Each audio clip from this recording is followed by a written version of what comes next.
Specially যুবক ভাই যারা আছো, তোমাদের তারুণ্য আছে, রক্তের উদ্যম আছে, তোমরা চাইলে অনেক কিছুই করতে পারো। অনেক বার্ধক্যে উপনীত হওয়া মানুষ নামাজ পড়তে চায় কিন্তু পড়তে পারে না। তরুণদের কাছে আল্লাহ পাক সুযোগ দিয়েছেন। আর ইসলামের বিরোধী শক্তি যারা আছে তারা খুব ভালো করেই জানে কিন্তু যে ইসলামের বিজয়ে সবচেয়ে বড় ভূমিকা রাখতে পারে তরুণ সমাজ, যুবক সমাজ, যুব সমাজ, তরুণ প্রজন্ম। এ কারণেই তো দেখবেন তরুণ প্রজন্মকে তাদের উদ্দেশ্য থেকে সরিয়ে দেওয়ার জন্যে তারা আপনার সামনে অনেকগুলো টোপ দিয়ে দিয়েছে। দেখাবো টোপ কয়েকটা। 1 নম্বর টোপ দিয়েছে মেয়ে নারী জাতি, মেয়েদেরকে বেপর্দা করে তোমার সামনে উপস্থাপন করে দিয়েছে, ফ্রি মিক্সিং। এখন তুমি আর ঈমান ধরে রাখতে পারছো না। এটা পরিকল্পিত ছিল, কারণ আল্লাহ পাক বলছেন যুজ্জিনা লিন্নাস হুব্বুশ শাহাওয়াতি মিনান নিসা।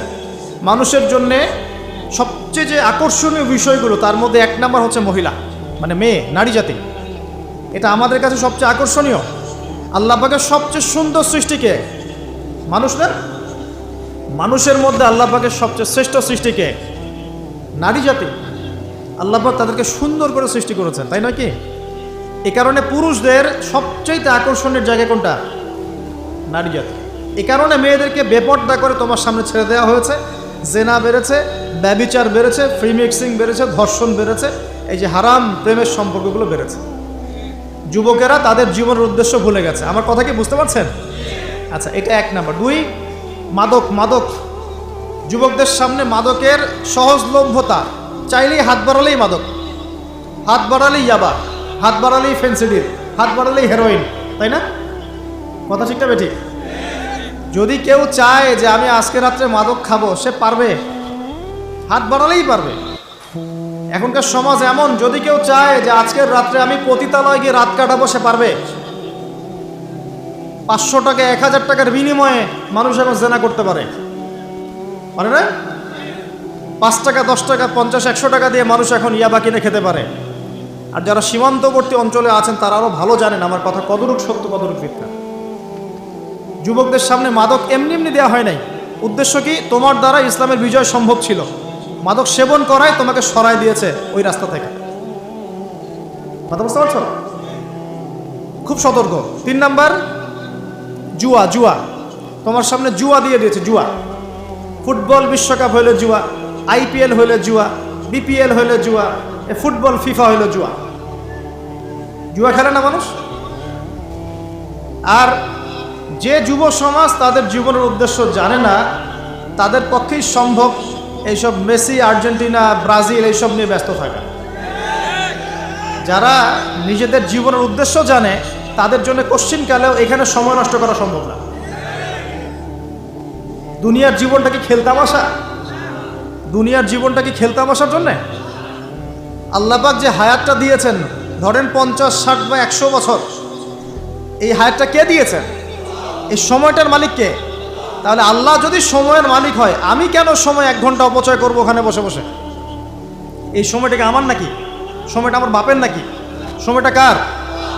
আল্লাহর দেওয়ার সময় আমি টিভি সেটের সামনে বসে বসে 1.5 ঘন্টা নষ্ট করে ফেললাম। খেললো 2টা দল আর তালি বাজাচ্ছে আমি, মাশাআল্লাহ।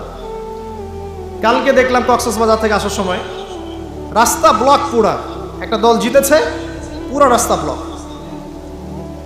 হাঁটা যাচ্ছে না, মিছিল, পাগলের মতো মানুষ মোটরসাইকেল নিয়ে ছুটছে, গাড়ি নিয়ে ছুটছে, সিগারেট খাচ্ছে, আরও যে কি খাচ্ছে, মেয়ে নিয়ে ঘুরছে, আর একটা পতাকা নিয়ে ঘুরছে। যে দেশের পতাকা নিয়ে ঘুরছে ওই দেশ জানেও না মনে হয় যে এই দেশে এই আমার সাপোর্টার আছে। হ্যাঁ, আর খেয়াল করে দেখবেন এই আয়োজনগুলো এখন করানো হচ্ছে মুসলিম দেশগুলোকে দিয়ে। মানে মুসলমানদের অবস্থা দেখলে এখন মনে হচ্ছে সুবহানাল্লাহ, যে হারাম একটা কাজকে জায়েজ করার যে কত তরিকা বের হয়েছে। এখন একটা মুসলিম কান্ট্রি জিতেছে, মানে ভাবখানা এমন যে এই জেতার ফলে আমরা ইসলামী খেলাফত কায়েম করে ফেলেছি। বিষয়টা কি জানেন? আমাদেরকে এই খেলাধুলার অহেতুক কাজে ব্যস্ত করে দিয়ে ওরা ওদের এজেন্ডা বাস্তবায়ন করছে। দেখবেন যখন রমজান মাস আসে তখন দেখবেন মুসলিম কান্ট্রির উপর নির্যাতন বাড়ে। যখন বড় বড় ইভেন্ট হয়, ওয়ার্ল্ড কাপ, এইটা সেটা, দেখবেন ভিতরে মুসলিম কান্ট্রির উপর নির্যাতন বাড়তে থাকে। মানুষ একদিকে তাকায় থাকে, আরেকদিকে উদ্দেশ্য সাধন করতে থাকে। বুঝাচ্ছি বিষয়টা। আপনার 5টা বাচ্চা আছে মনে করেন, খুব জ্বালায়, কান্নাকাটি করে, হইচই করে, আর আপনি মোবাইল ফোনটা বের করে দিয়ে বলেছেন, বাবা বস, তোরা 5 জন মিলে একটা কার্টুন দেখ, আমি একটু কাজটা করি। দিয়ে দিলেন, ও কার্টুন দেখছে চুপচাপ, কেউ কোনো ডিস্টার্ব নাই। আর বুঝতে পারছেন? আর এই যে বাচ্চাগুলো কার্টুন দেখছে না, এগুলো হচ্ছে আমরা এখন। আর ওই যে কাজ করছে বাপ, এটা হচ্ছে ওরা, পশ্চিমারা। আমার কথা কি বুঝতে পারেন? আচ্ছা, আমি সহজ করার চেষ্টা করছি। প্রিয় যুবক ভাইরা, মেয়ে তো উন্মুক্ত করে দিয়েছেই, মাদক তো দিয়েছেই, জুয়া দিয়েছে, অহেতুক এসব খেলতামাশা দিয়েছে তোমার সামনে, তোমার সময় কেড়ে নেওয়ার জন্য, তোমার হায়াত কেড়ে নেওয়ার জন্য। তোমার মূল্যবান হায়াত, যে হায়াতটাকে তুমি আল্লাহর পথে দাওয়াতের কাজে ব্যয় করবা, দিন চর্চার কাজে ব্যয় করবা, আল্লাহর ইবাদতের কাজে ব্যয় করবা, আমর বিল মারুফ নাহি আনিল মুনকারের কাজ করবা, এই সময়টা ওরা কেড়ে নিয়েছে তোমার কাছ থেকে। বুঝতে পারছো না তুমি? আবার নেশা দিয়ে তোমার ভিতরটা নষ্ট করে ফেলেছে, জেনা দিয়ে তোমার অন্তরের নূর নষ্ট করে দিয়েছে, ফ্রি মিক্সিং দিয়ে জেনা এবং তোমার যে পবিত্রতা, চারিত্রিক পবিত্রতা নষ্ট করে দিয়েছে। আরও দিয়েছে পর্নোগ্রাফি। বেশিরভাগ যুব সমাজ এখন বাসায় গিয়ে রাতের বেলা পর্ন দেখে। দেখা যায় সারাদিন ভালো কাজ করে, বাসায় গিয়ে রাতের বেলা পর্ন দেখে। পর্নোগ্রাফি দেখে না বা দেখে নাই কখনো, এমন একটা ছেলে খুঁজে পাওয়া যাবে না এখন। আর যখন আপনি এগুলোতে অভ্যস্ত হয়ে যাবেন, তখন শরীর খারাপ হয়ে যাবে, মন ভালো থাকবে না, আপনি একাকী গোপন পাপ করবেন, শরীর দুর্বল হয়ে পড়বে। একটা মেয়ের দিকে আপনি সম্মানের চোখে তাকাতে পারবেন না, মনে হবে মেয়ে মানেই মনে হয় ভোগের বস্তু। পর্ণে আসক্ত যারা, তারা কোনো কাজে শান্তি পায় না, অস্থির। এমনকি তারা যদি বিয়ে শাদীও করে, তবু বৈবাহিক জীবনে সুখী হতে পারে না। কেন জানেন? নিজের শক্তি ক্ষমতাগুলো আগেই নষ্ট করে ফেলেছে। এগুলো মেয়ে যখন আপনি দেখবেন নগ্ন, আপনার স্ত্রীকে আপনার কাছে সুন্দর মনে হবে না, মনে হবে এই মেয়ের চেয়ে মনে হয় ওই মেয়েটা সুন্দর, এর চেয়ে মনে হয় ওইটা সুন্দর। আর মেয়ের প্রতি সম্মান তো থাকবেই না, মেয়েকে মনে হবে একটা ভোগের বস্তু। যত বেশি পর্নোগ্রাফি বেড়েছে, তত ধর্ষণ বেড়েছে, ধর্ষণ তত বেড়েছে। এমনকি ছোট ছোট বাচ্চারা পর্যন্ত রেহাই পাচ্ছে না। দেখেন না, ছোট ছোট বাচ্চা, 5 বছর 10 বছরের বাচ্চারা, মেয়ে বাচ্চাদের কথা বলছি, এদেরকেও ধর্ষণ করা হচ্ছে। যাদের ঘরে কন্যা সন্তান আছে, তারা খুবই এখন মানে বিপর্যয়ের মধ্যে আছেন আপনারা, আমরা। কারণ সমাজটা তো নষ্ট হয়ে যাচ্ছে। আপনার মেয়েকে কতদিন ঘরে রাখবেন? বাইরে তো পাঠাতেই হবে। বাইরে পাঠালে দেখবেন মেয়ের সম্মান নাই, পর্দা নাই, মেয়েকে জোর করে ধর্ষণ করা হচ্ছে। বাসে, ট্রেনে, অটোতে, অমুকে তমুকে, ট্রাকে মেয়েকে ধর্ষণ করা হচ্ছে। আর প্রত্যেক ধর্ষকের তো আর ইসলামিকভাবে বিচার হচ্ছে না, হচ্ছে? যদি একটা এলাকায় ধর্ষণ হতো আর ধর্ষককে জনসমুখে ডেকে ফাঁসি দেওয়া হতো না, তাহলে দেখতেন যে ওই এলাকায় ধর্ষণ বাড়তো না, কমে যেত। যদি একটা এলাকার চোরদেরকে জনসমুখে নিয়ে এসে হাত কেটে ফেলা হতো, তাহলে বুঝতেন চুরি কাকে বল। ভয়ে চুরি করতে পারতো না মানুষ। আর ভাগ্য ভালো যে এই নিয়মগুলো এখন নাই। কেন ভাগ্য ভালো বললাম? ভাগ্য ভালো কেন বললাম? কারণ এই নিয়ম যদি এই মুহূর্তে চালু করা হয়, এই মুহূর্তে যে এখন এই সেকেন্ডের মধ্যে চালু করা হয়, তাহলে অনেক বড় বড় রাঘব বোয়াল যারা আছে ওদের হাত থাকবে না। কথা বুঝতে পারছেন না? কেউ চুরি করে সিসকা চোর বলি আমরা, কি বলেন আপনারা? ছিচকা চোর বলেন। কেউ আছে চুরি করে পুকুর চুরি করে। সিসকা চোরকে ধরতে বলে রাস্তাঘাটে কি মাইটটা দেওয়া হয়, তাই না? মনে হয় যে নিজের শক্তি খাটানোর একটাই জায়গা চোর পিটানো। মসজিদে যদি একটা চোর ধরা পড়ে, কি মাইটটা মারে, খুঁটির সাথে বেঁধে একদম জুতা স্যান্ডেল দিয়ে। আর সামনে যে পুকুর চুরি করে বসে আছে, কিছুই করতে পারতেছে। কি কথা মিথ্যা করা বলছে? যদি একটা মুসলিম রাষ্ট্রের মধ্যে দুর্নীতি না থাকতো না, মুসলিম রাষ্ট্র বিশ্বকে নেতৃত্ব দিত ইনশাআল্লাহ। যদি কোনো মুসলিম রাষ্ট্রের মধ্যে দুর্নীতিটা না থাকতো না, তাহলে দেখতেন ওই রাষ্ট্র অবশ্যই বিশ্বকে নেতৃত্ব দিত ইনশাআল্লাহ।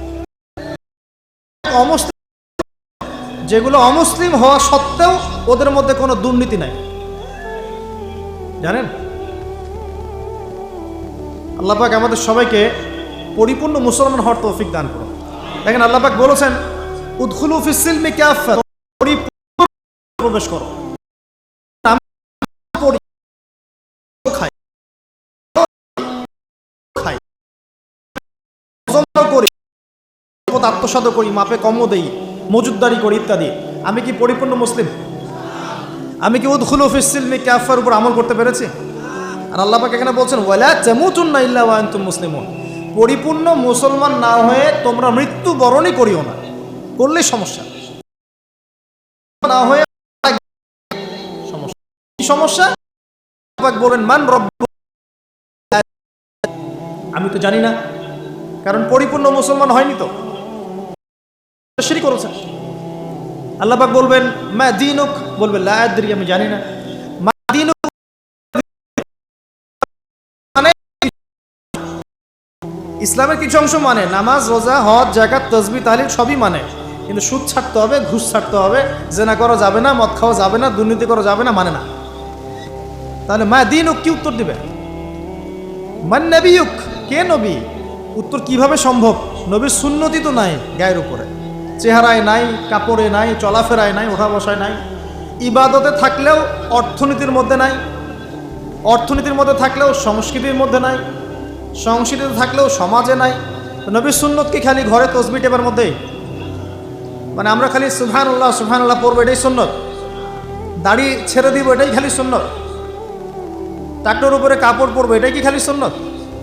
সমাজের মধ্যে সুন্নত নাই, অর্থনীতির মধ্যে সুন্নত নাই, ব্যবসা বাণিজ্যের সুন্নত নাই, চাকরি বাকরিতে সুন্নত নাই, পরিবারের সুন্নত নাই, সংস্কৃতির মধ্যে সুন্নত নাই। আর রাষ্ট্রের কথা বললাম না, ওটা বাদ দেন, ওটা এই যুগে সম্ভব না। ইল্লা মাশা আল্লাহ, যদি আল্লাহ পাক না চান। ওইদিকে আমি কথাই বলতে চাচ্ছি না, আমি সমাজ পর্যন্তই আছি, এর উপর যাচ্ছি না। তো প্রিয় ভাইয়েরা, যুবক ভাইদের কথা বলে আমি সামনে যাব। এক নাম্বার কি বলেছি, তোমরা সতর্ক থাকবে মেয়ে থেকে। কি থেকে? মেয়ে থেকে 100 হাত দূরে। 100 হাত মানে আমি বলি, পরামর্শ দেই, আমি তোমাদের ভাইয়ের মতো, ছোট হই আর বড় হই, আর আমাকে এইসব আল্লামা শায়েখ এইসব বলার দরকার নাই। আমি একদম তালেবে ইলম, এখানে বড় বড় অনেক আলেম ওলামায়ে কেরাম আছেন, আমি খুব বিব্রত বোধ করছি কথা বল। ওলামায়ে কেরাম যারা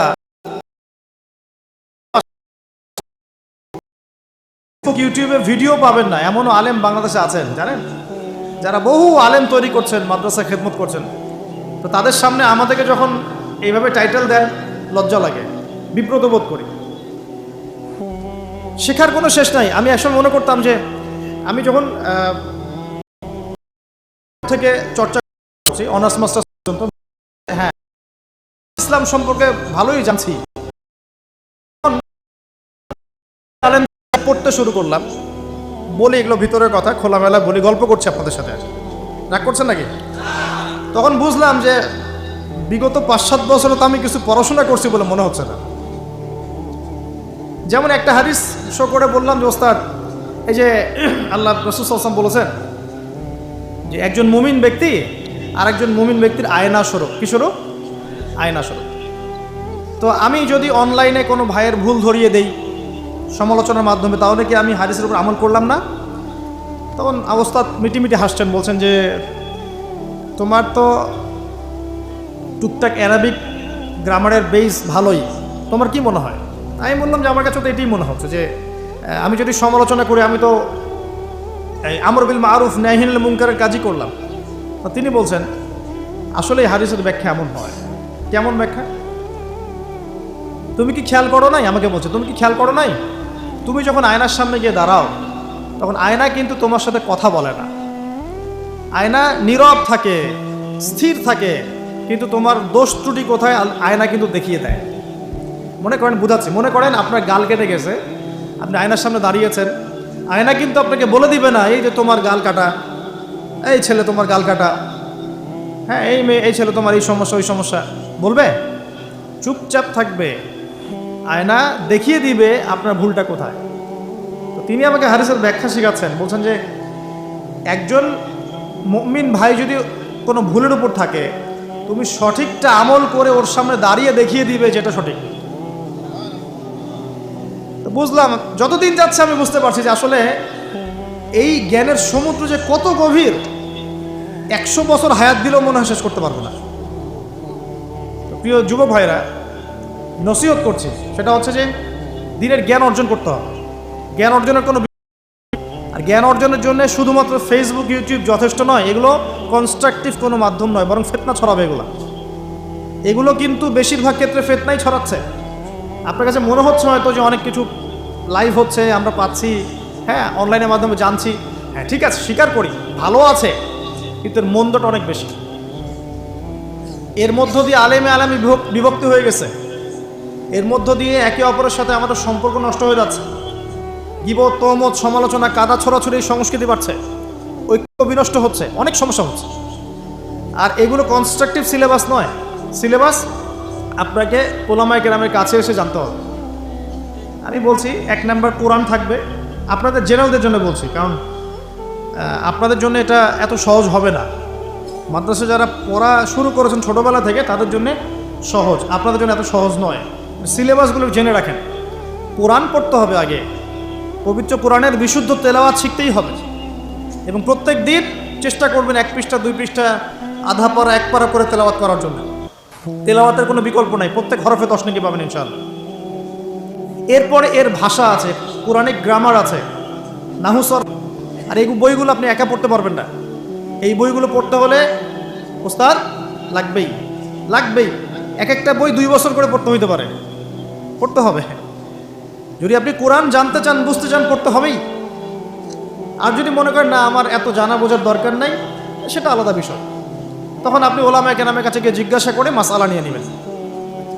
এখানে একটা কথা বলে দিই, এখন আবার একটা নতুন আমি ফিতনাই বলবো বের হয়েছে যে আলেম ওলামার প্রয়োজন নাই, কোরআন হাদিস বাসায় পড়বা, নিজে একা একাই মুস্তাহিদ হয়ে যাবে। অনেক দিনী ভাইকে দেখছি আমি, যুবক, ইয়াং, তার আগে বিপদগামী ছিলেন, হেদায়েত হয়ে ইসলামের দিকে এসেছেন, এখন প্রথমেই সহিহ বুখারী টান দিয়ে পড়া শুরু করেন। কে বললো আপনাকে প্রথমে সহিহ বুখারী পড়তে? আপনি কি এক লাভ দিয়ে এই মেডিকেল সায়েন্সের বই পড়তে যাবেন? এত কঠিন কঠিন বই আগে কেন? এই বইগুলো পড়তে ওলামায়ে কেরামে 15-20 বছর সময় লাগে। 15-20 বছর সময় লাগে। 15 বছর বেশি বলে ফেলছে মনে হয়। আমাদের মতো হলে 20 বছর লাগবে। কঠিন বই আগে না, আগে সহজ বইগুলো পড়তে হতো। তো ভাবখানা তখন দেখা যায় এমন, কয়েকটা হাদিসের কিতাব পড়ে, কোরআনের কিছু অনুবাদ পড়ে, আলেম ওলামার আর দরকার নাই, কোনো মাযহাবেরও দরকার নাই, আমি নিজে একাই মুস্তাহিদ। এটা একটা ফিতনা চলছে। তো আমি বুঝাচ্ছি আপনাকে, একটা মাসআলা ধরেন আপনার সামনে আসলো, মনে করেন ওই যে আমি পেপার মানি নিয়ে কথা বলেছিলাম না, কাগজের টাকা, এরপর আসছে ক্রিপ্টোকারেন্সি। কি আসছে? নাম শুনেন নাই? ইলেকট্রনিক মানি তো চলে আসছে, যে ইলেকট্রনিক মানি দিয়ে আপনারা লেনদেন করছেন না, এরপরে আসবে ক্রিপ্টোকারেন্সি। ক্রিপ্টোকারেন্সি মানে বিটকয়েন। এগুলো ভবিষ্যৎবাণী না, কিন্তু কিছু মানুষ মনে করে এগুলো ভবিষ্যৎবাণী। এগুলো ভবিষ্যৎবাণী না, এগুলো বর্তমান। অলরেডি পৃথিবীর কিছু কিছু দেশে চলে আসছে, হয়তো বা এদেশেও অচিরে আসবে। তো মনে করেন এখন আপনি একজন সাধারণ মানুষ, ক্রিপ্টোকারেন্সি কী জিনিস আপনি বোঝেন না। এখন আপনি একজন আলেমের কাছে আসলেন, এসে বললেন যে হুজুর, ক্রিপ্টোকারেন্সি কী জিনিস আমি বুঝি না, এটা হালাল না হারাম, জায়েজ না জায়েজ, কতটুকু রাখা যাবে রাখা যাবে না, মাসআলা দেন। এখন আমি যদি আপনাকে বলি, এই যে ভাই নেন কোরআন, এই যে তাফসীর ইবনে কাসির নেন, জালালাইন নেন, মারিফুল কোরআন নেন, এই যে বুখারী, মুসলিম, তিরমিজি, আবু দাউদ, নাসাই, সবগুলো নেন, বাসায় গিয়ে পড়াশোনা করে মাসআলা বের করেন, পারবেন? সম্ভব? সম্ভব কি? কে পারবে? যিনি মুস্তাহিদ। আর একটা সমাজের মধ্যে মুস্তাহিদ মানুষের সংখ্যা কতজন থাকে? অল্প কিছু। বেশিরভাগ মানুষই তো অন্ধ অনুকরণ তাকলিদ করতে হবে তাকে। তখন এই যে আপনি আমার কাছ থেকে মাসআলাটা জানলেন, এই মাসআলা জেনে নেওয়াটা কি আপনার জন্য উচিত না অনুচিত?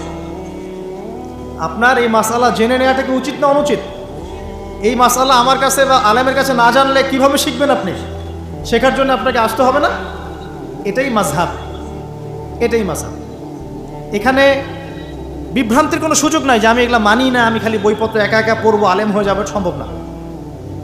যখন আমরা কলেজে পড়তাম অনেক সময় মনে হতো যে হয়তো বা সম্ভব। যখন পড়া শুরু করেছি তখন দেখছি যে না, এই সমুদ্রে ডুব দেওয়া কেবল শুরু, এর তলানেই খুঁজে বের করতে 100 বছর লাগবে মনে হয়, আল্লাহ ভালো জানে। তো প্রিয় ভাইয়েরা, যুবক ভাইদেরকে বলছি স্পেশালি, আজকের লেকচারটা স্পেশালি তোমাদের জন্যই, যে এই ফাঁদগুলো থেকে বেঁচে থাকবে এবং এলেম অর্জন করবে। এলেম অর্জনের কোনো বিকল্প নয়, এবং এলেম অর্জনের জন্য সিলেবাস লাগবে। আর অনেক বইপত্র একা একা পড়তে পারবে না, আলেম ওলামাদের সংস্পর্শ লাগবেই, অন্যথায় পারবে না। এর পাশাপাশি আপনি সিরাতের বই পড়বেন, ইতিহাস পড়বেন, ইসলামিক অর্থনীতি পড়বেন, হ্যাঁ, ভূরাজনৈতিক প্রেক্ষাপটের বইগুলো পড়বেন, এগুলো ঠিক আছে। এবং জেনারেল লাইনে যেখানে পড়াশোনা করছেন এই পড়াশোনাও কন্টিনিউ করবেন, এবং আপনার প্রতিভা দিয়ে আপনার জায়গা থেকেই ইসলামের খেদমত করবেন ইনশাআল্লাহ তাআলা। পারা যাবে না? আল্লাহ তৌফিক দান করুন।